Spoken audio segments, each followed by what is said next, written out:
There's a quote from Marc Stein, who for me is one of, I don't know, what would you say? To me, there are 5 to 7 NBA reporters out there who I kind of elevate up there. With I wouldn't get by 5 without using Marc Stein's name. Right. Honestly. Stein, Shams, Yep. Wendy, Ramona. You know what I mean? And I think that probably is the Rushmore, and it used to be Adrian Wojnarowski, but now he's at St. Bonnie's. So I don't think you get past that 4. Nick Friedel. Well done. Thank you. But yeah, he's right in there. And so when Marc Stein says something, you have to take it, not as total truth, but you have to believe it. So how's that quote make you feel? The Warriors, most of all owner Joe Lacob, appear determined to stay in it until the end. And it obviously is the LeBron chase. Right. It is not a surprise to me because Joe Lacob, I don't know Joe very well. I've talked to him a small handful of times, but he doesn't like taking L's. Mm-hmm. Joe Lacob is about that W. I think that he would want to change his name to Joe Lacob because, his last name starts with an L. He doesn't take L's. It's not what he does. He buys the team. He goes out on the Mullen retirement ceremony and talks about hanging banners. Like, how dare you? And then he started hanging banners. And Joe Lacob went from a not completely nothing as a kid, although I do believe it was hard scrabble, and he's become a billionaire. So when you're used to getting wins, you're not going to come out and just bow out of the LeBron chase. Yeah, of course. It's funny because I take it differently. I sort of look at it and I'm like, well, right.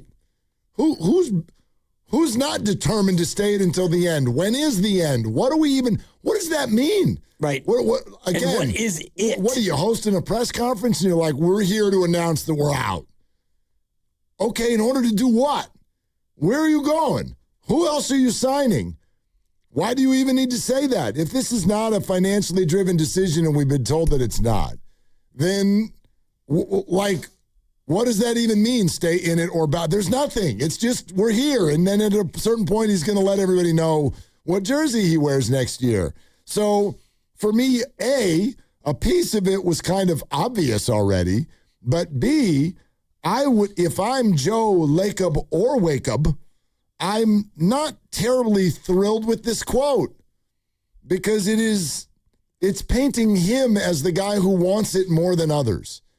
And I don't believe that to be true. And if it is, that's not good. That's not good. Joe Lacob cannot want this more than Mike Dunleavy, Steve Kerr, Steph Curry, and Draymond Green. I don't think that's good. Well, he owns the team, so he can. Of course he can. He can do whatever he wants. That's kind of not what I'm getting at. What I'm getting at is, why was it written this way? Why is Marc Stein getting that impression? Is Mike Dunleavy on the phone with Marc Stein going like, we're in. We want LeBron. Poof, you should see Joe. He super duper wants LeBron. Man, he can't stop calling me about LeBron. Me, I'm in, but whatever.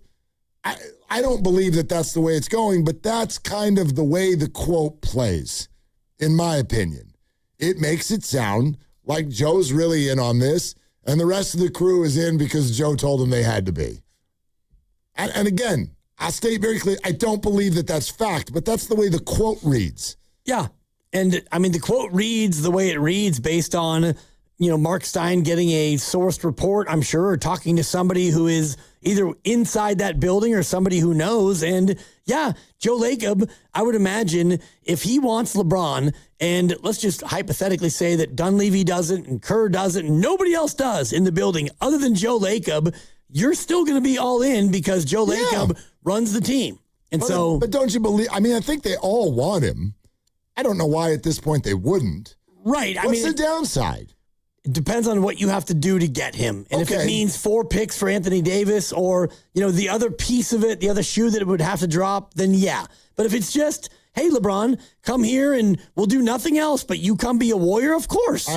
Sure. That's a fair sort of way to put it. But at the same time, let's just take LeBron on the surface and think about it that way because that's the way it's written. The Warriors, most of all owner Joe Lacob, appear determined to stay in it until the end. That's not about picks. That's not about Anthony Davis. That's just we're We want him. We're in it. We're in it to win it. We're in it to the end. We're not pivoting to DeMar DeRozan. Not yet. Or anything else. We're in it, and we're going to see this whole thing through, which I think in general is actually a very good quality in people. Like, yeah, you lay the card, play the card. If this is what you want to do, then go for it. Right. But again, I don't see a downside to this. I know some do, just because they don't like LeBron. But other than that, LeBron on the surface, don't worry about picks or AD. I don't see any downside. I don't. Yeah, me either. You might. I don't. I mean, I don't know what the downside would be. Some people would think that the downside is you are capitulating toward a guy who's been the villain. He's been the enemy for so many years. I don't really see it that way. I see it more from an entertainment standpoint and how entertaining it would be to see Horford and Porzingis and Steph and Dre and LeBron and like that team when they're all out there together, all these guys over 37 at least or 36, Draymond Green. And for me, then you get Jimmy Butler back. Like, I don't know if it wins or if it even advances in the playoffs, but it would be interesting. Yeah. For sure. Very interesting. Right.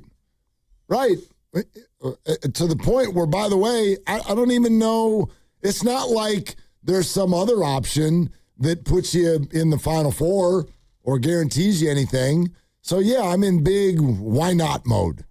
Why not? I think it'd be great. And by the way, the AD thing, like I'm like you, I'm out, but I'm out depending on what the price is. I don't think I'm all the way in on any price, but I do think that the price affects the opinion. You know what I mean? Somewhat, You mentioned 4 picks. Yeah, I'm out. 3 picks? I'm out. 2 picks? Maybe. 2 picks in pods? What if it's 2 picks and one of them is next year's pick? Now I'm kind of starting to like, okay, I can wrap my head around that probably. I don't like great, right? But I'm not offended by that idea. Yeah. That to me would be probably the point where I would actually think about it. Yeah. If it was 2 picks, next year's and a future pick, whatever. But Steiny had an interesting point he made about like Washington, and does Washington even want to engage in any of this? Because they've been so bad for 3 years, and now you've got a young core and you have a couple of vets, and so now might be the time to go out and try and win. They may not want to engage in this. Guess what? They also might not want. They might not want anything to do with Anthony Davis because I don't think he wants to be there. Yep. So smart of them to keep their cards close to the vest. That's how you negotiate.